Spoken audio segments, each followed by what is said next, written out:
اعوذ باللہ من الشیطان الرجیم بسم اللہ الرحمن الرحیم یا ایہا الذین آمنوا اذا تداینتم بدین الى اجل مسمى فاکتبوا وليكتب بينكم كاتب بالعدل ولا يأبى كاتب أن يكتب كما علمه الله فليكتب وليملل الذي عليه الحق وليتق الله ربه ولا يبخس منه شيئا فإن كان الذي عليه الحق سفيها أو ضعيفا أو لا يستطيع أن يمل هو فليملل وليه بالعدل واستشهدوا شهيدين من رجالكم فإن لم يكونا رجلين فرجل وامرأتان ممن ترضون من الشهداء أن تضل إحداهما فتذكر إحداهما الأخرى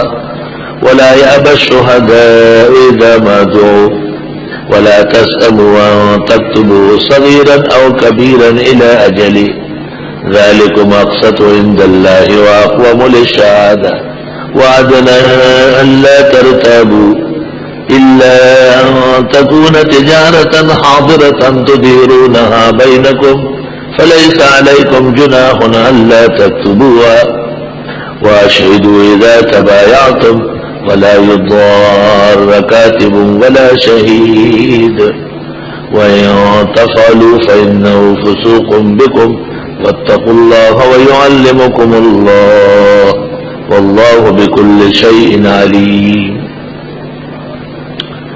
سورت میں اہم مہم مسائل ثمانیہ تھے.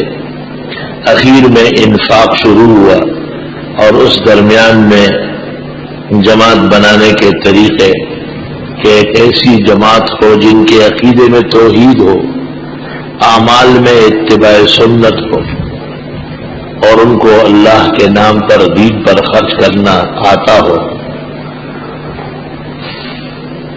اور وہ ان آداب سے آراستہ ہو. چنانچہ تنظیم اور جماعت کے قواعد اور فروع بیان فرمائے. اس ضمن میں جو نقصان دہ چیزیں تھی جیسے ریا، دکھلاوا، احسان جتلانا، اسے امثلہ کے ساتھ رد کیا. پھر خرید و فروخت میں سود نظام کو جو پورے ڈھانچے کو اور عمارت کو گرا دیتا ہے اس کی مذمت شدید فرمائی.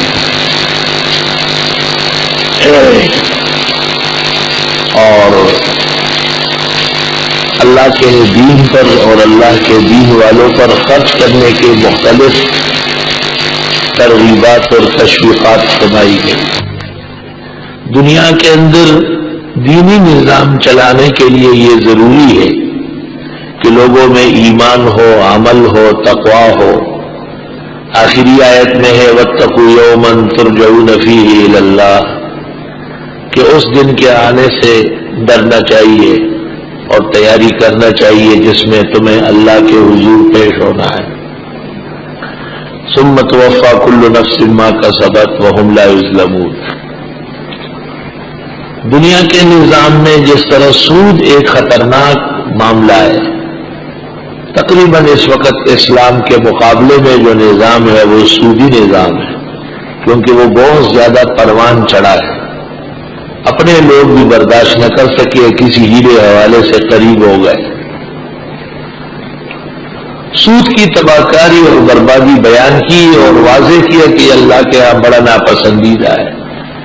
سود نہ چھوڑنا اور اس میں دخل دینا اللہ اور رسول سے جنگ کرنے کے برابر ہے.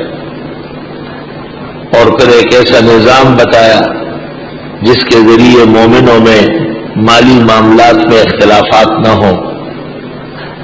چنانچہ آیت مداینہ شروع ہو گئی. اس کو آیت مداینہ کہتے ہیں، یعنی قرض کا لین دین. جس طرح سود کے ذریعے ایک دوسرے سے نفرت پیدا ہوتی ہے اور جس طرح سود خور مال کے بجائے لوگوں کو کھانے کے درپے ہوتا ہے، اس سے بڑھ کر قرض کے ذریعے لوگ ایک دوسرے کے خون کے درپے ہوتے ہیں، ایک دوسرے کے جان لیوا ہوتے ہیں. چنانچہ اس کے آداب بتائے کہ جب آپ معاملہ کریں اور وہ قرضوں کا ہو تو لکھنا ضروری ہے، لکھنے کے وقت گواہان موجود ہو، لکھنے والا اور لکھوانے والا یہ نہ کہے کہ چھوٹا معاملہ ہے یا بڑا، چھوٹے اور بڑے دونوں سے معاشرے میں جنگ و جدال پیدا ہو سکتا ہے۔ اگر خود کوئی نہیں لکھ سکتا ہے دوسرے سے لکھوائے اور اس وقت تمام مضمون کو سمجھ کے لکھوائے، کل یہ تہمت نہ ہو کہ انہوں نے اپنی طرف سے پڑھایا ہے۔ گواہ مرد موجود نہیں تو عورت، لیکن مرد کا ہونا ساتھ ضروری ہے۔ صرف عورت ہو تو گواہی معتبر نہیں، صرف مرد ہو تو گواہی معتبر ہے۔ یہ ایک اہم مہم مسئلہ تھا، یہاں تک کہ دوسرا مسئلہ گروی کا، رہن کا، وہ اس کے بعد ذکر کیا، کیونکہ وہ بھی ایک قسم کا اعتماد ہے، اور اس اعتماد میں بھی ادھار، قرض، لین دین کی ہیئت بالکل واضح ہے۔ یا ایھا الذین آمنوا، اے ایمان والو، اذا تداینتم بدین، جب معاملہ کرو قرض کا یعنی ادھار کا، الی اجل مسمی، ایک وقت مقررہ تک، فاکتبوہ، پس اس کو لکھا کرو۔ سود بھی ایک مالی معاملہ ہے، اور اس میں بھی ایک رقم دے کر کچھ مدت کے بعد اس سے بڑھا کر لیا جاتا ہے، لیکن اس کے جواز کی کوئی شکل نہیں ہے۔ اس کے جواز کا طریقہ بے ہے، تجارت ہے، جو سود کے بالکل مقابلے میں ہے۔ فرق یہ ہے کہ سود میں فائدہ زیادہ ہے اور تجارت میں فائدہ اور نقصان برابر ہے۔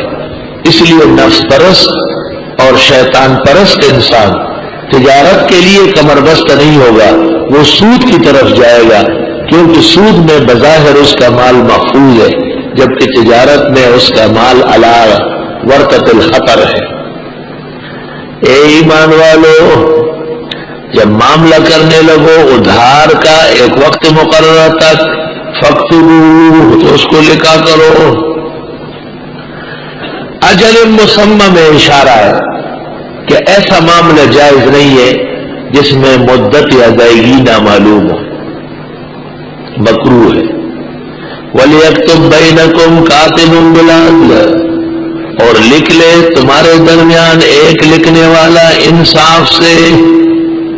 وَلَا يَأْبَ كَاتِبٌ أَن يَكْتُبَ، انکار نہ کرے لکھنے والا لکھنے سے، كَمَا عَلَّمَهُ اللَّهُ، جیسے اللہ نے اس کو سکھایا، فَلْيَكْتُبْ، پس ضرور لکھے۔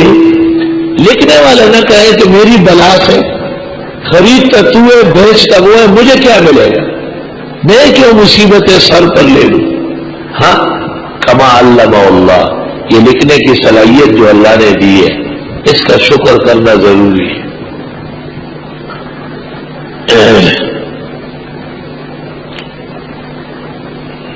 علماء نے آیت سے استدلال کیا ہے کہ لکھنے والا اگر اجرت پر لکھتا ہو تو اجرت دینا چاہیے۔ فلیکتب، اجرت بعض صورتوں میں بائی کے اوپر ہوتی ہے، بعض صورتوں میں مشتری کے اوپر ہوتی ہے۔ وَلِيُمْلِلِ الَّذِي عَلَيْهِ الْحَقُّ، اور املا کرا دے وہ شخص جس پر حق آتا ہے۔ مملی اور مستملی، جو شخص لکھواتا ہے وہ مملی ہے، اور جو لکھتا ہے اور آواز بڑھاتا ہے وہ مستملی۔ قدیم زمانے میں لاؤڈ اسپیکر کا نظام نہیں تھا، ایک شیخ پڑھاتے اور درمیان میں طلباء کھڑے رہتے، جہاں تک آواز جاتی وہ پھر آواز اٹھاتے اور پھر آگے اور پھر آگے، اور بڑے بڑے درس ہوتے تھے۔ ابن سبعین کے درس میں اکثر حاضرین کا مجمع 70,000 کے قریب ہوتا۔ حاتم اصم 1.25 لاکھ آدمیوں کا ایک وقت میں استاد رہا ہے، اور امام مالک جب موطا کا درس شروع کر لیتے تو مدینہ منورہ کی گلیاں بلاک ہو جاتی۔ اس آسمان کے نیچے زمین کے اوپر دین کی عظمت کے ایسے کرشمے دیکھنے میں آئے۔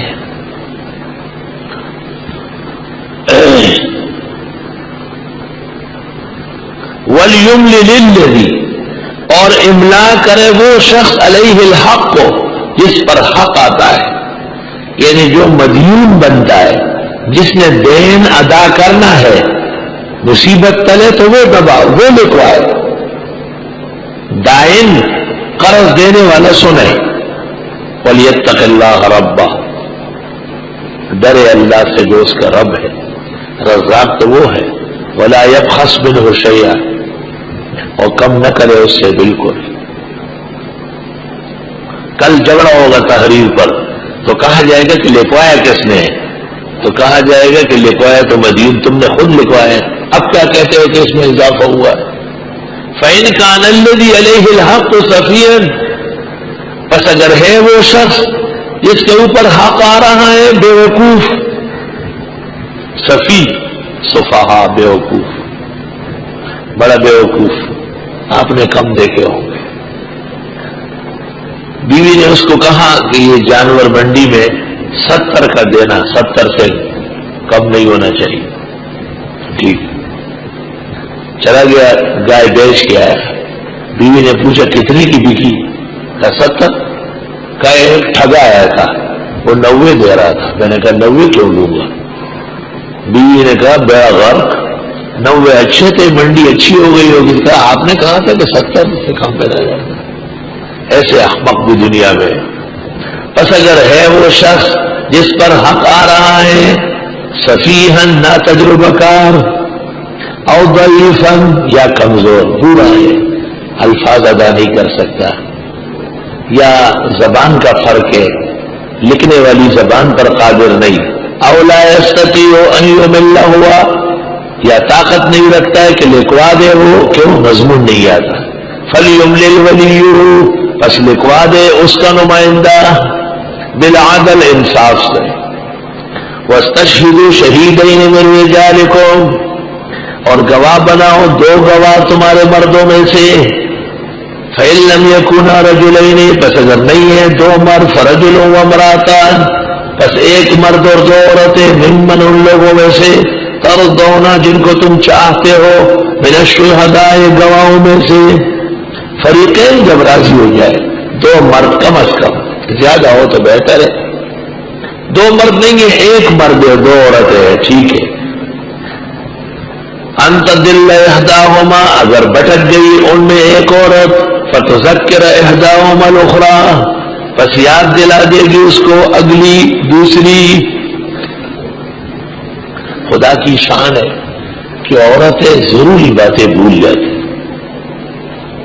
اور عورتوں کے ساتھ جو مرد پلتا بڑھتا ہے اس میں بھی نسیان بہت ہوتا ہے۔ جزیرۃ العرب میں بچوں کو عورتوں سے دور رکھتے تھے کہ ان پر زنانہ آثار نہ ہو جائے۔ اب زنانی یہ کہتی ہے کہ نہیں، ہم تو مردوں کو عقل سکھاتے ہیں، کیونکہ مردوں نے صلاحیت کھو بیٹھی۔ اگر بھٹک گئی ان میں ایک، یاد دلا دے گی ایک اور دوسری، احداہما الاخری کا منع کیا، ایک اور دوسری، 2 عورتیں تھی نا، ایک بھٹک گئی، یہ کتنے کا سودا تھا، کیا لکھوایا گیا تھا مجھے تو یاد نہیں، دوسری کہے گی کیوں ہم بیٹھے ہوئے نہیں تھے، ہمارے علم میں تو آ چکا۔ اسکول کی چھٹی ہو گئی، اسکول کے بچے جا رہے تھے، گرمیوں کی چھٹیاں، ماسٹر صاحب ان کو کہہ رہے تھے 2 مہینے اور 10 دن کی چھٹی، 2 ماہ اور 10 دن، گھر جا کے امی کو بتانا۔ ماسٹر صاحب سے پوچھا امی کو کیوں بتایا؟ کہا ابو تو بھول جاتا ہے۔ یا خدا، قرآن کہتا ہے عورت بھولتی ہے، ماسٹر صاحب کہتے کہ نہیں، مرد بھولتا ہے۔ پتہ چلا کہ جن مردوں نے مردانگی ضائع کی اور مردوں والا کام چھوڑا ہے، اللہ نے ان کو عورتوں سے بھی نیچے گرایا ہے۔ توبہ توبہ۔ ولا یأبى الشہداء، اور انکار نہ کر لے گواہ لوگ، اذا ما دعوا، جس وقت ان کو پکارا جائے گواہی کے لیے، ولا تسأموا، اور تم بھی سستی نہ کرنا، ان تکتبوہ، کہ لکھ لو، صغیرا، چھوٹا معاملہ ہو، او کبیرا، یا بڑا، الی اجلہ، جب وقت مقررہ تک ہو۔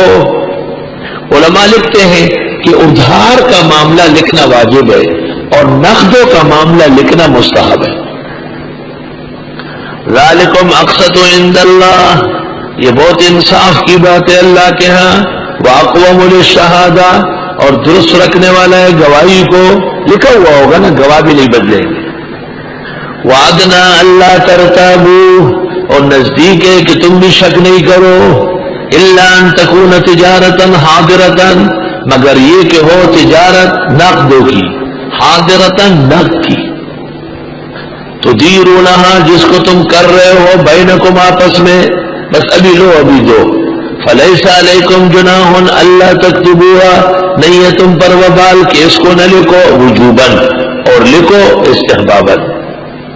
واشہدوا اذا تبایعتم، گواہ مقرر کرو جب بھی تم معاملہ کرو۔ ولا یضار کاتب ولا شہید، تکلیف نہ دی جائے کاتب کو کہ کیوں لکھا، اور نہ گواہ کو کہ کیوں گواہی دے رہے ہو۔ وَإِن تَفْعَلُوا، اور اگر تم ایسا کرو گے، فَإِنَّهُ فُسُوقٌ بِكُمْ، یہ گناہ ہوگا تم کو۔ وَاتَّقُوا اللَّهَ، اللہ سے ڈرو۔ وَيُعَلِّمُكُمُ اللَّهُ، وہ سکھاتے اللہ تم کو۔ وَاللَّهُ بِكُلِّ شَيْءٍ عَلِيمٌ، اور اللہ سب کچھ جاننے والے ہیں۔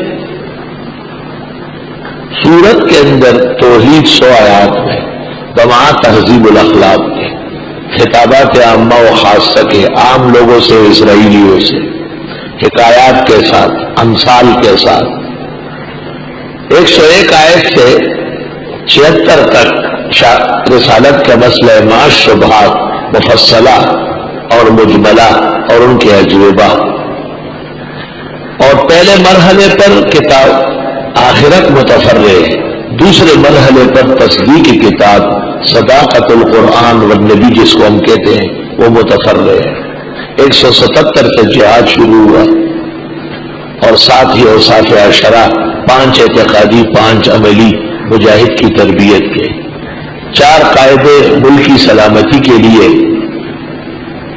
السیاست المدنیہ کے، قصاص ہونا چاہیے، مال کی تقسیم قاعدہ شریعہ سے ہو، تحمل شدائد ہو، حرام خوری رشوت ستانی بالکل نہیں ہونا چاہیے، اور پھر 18 فروعی احکام تدبیر منزل کے لیے، اور پھر امور مصلحہ منتظمہ الممد للمسائل، انفاق شروع ہو گیا، اور اس کے ساتھ تنظیم اور آداب بھی ہے۔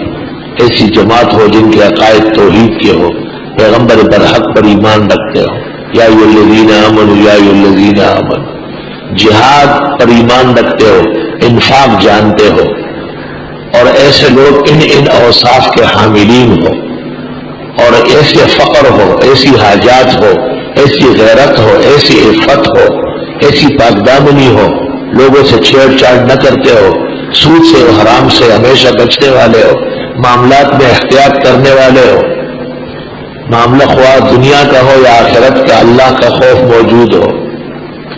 وَإِن كُنتُمْ عَلَى سَفَرٍ، اور اگر تم سفر پر ہو، وَلَمْ تَجِدُوا كَاتِبًا، نہیں پایا تم نے لکھنے والا، فَرِحَانٌ مَقْبُوضَةٌ، بس گروی رکھواؤ قبض کرا کے، فَرِحَانٌ مَقْبُوضَةٌ، بس گروی رکھوا دو قبض کرا کے۔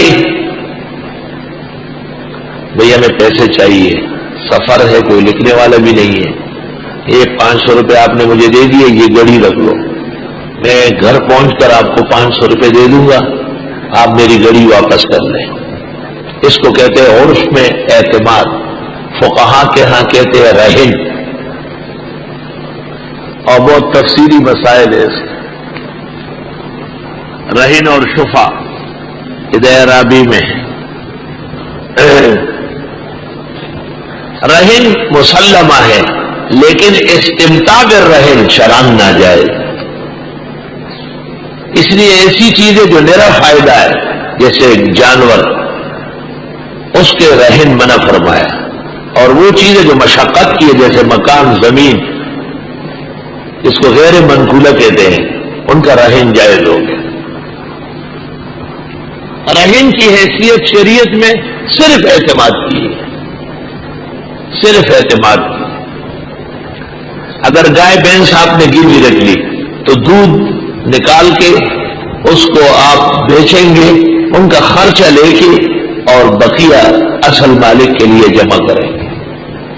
اگر زمین آپ نے کسی کی گروی لے لی تو جتنے مشقت محنت مزدوری آپ نے کی وہ آپ لے لیں, باقی پیسہ مالک کو واپس کریں گے. رب الارض کو ایسا کون کرتا ہے؟ اس واسطے منع فرمایا. اور اگر ہو تم سفر پر اور نہیں پایا لکھنے والا بس گروی قبض کرا دو. فَإِنْ أَمِنَ بَعْضُكُمْ بَعْضًا, پس اگر اعتماد کیا بعض نے بعض پر, فَلْيُؤَدِّ الَّذِي اؤْتُمِنَ أَمَانَتَهُ, پس ادا کر لے وہ شخص جس کے پاس امانت رکھی گئی ہے, امانت اس کی. وَلْيَتَّقِ اللَّهَ رَبَّهُ, ڈرے اللہ سے جو اس کا رب ہے. وَلَا تَكْتُمُوا الشَّهَادَةَ, شہادت کبھی نہ چھپانا. وَمَن يَكْتُمْهَا, جو اس کو چھپائے, فَإِنَّهُ آثِمٌ قَلْبُهُ, پس بے شک گناہگار ہوگا اس کا دل. بعض اوقات قرآن مجید میں نسبت قب ہے یا مد ہے کہ دل کی طرف ہو جاتی ہے. جیسے فی قلوبہم مرض, ان کے دلوں میں نفاق کی بیماری ہے.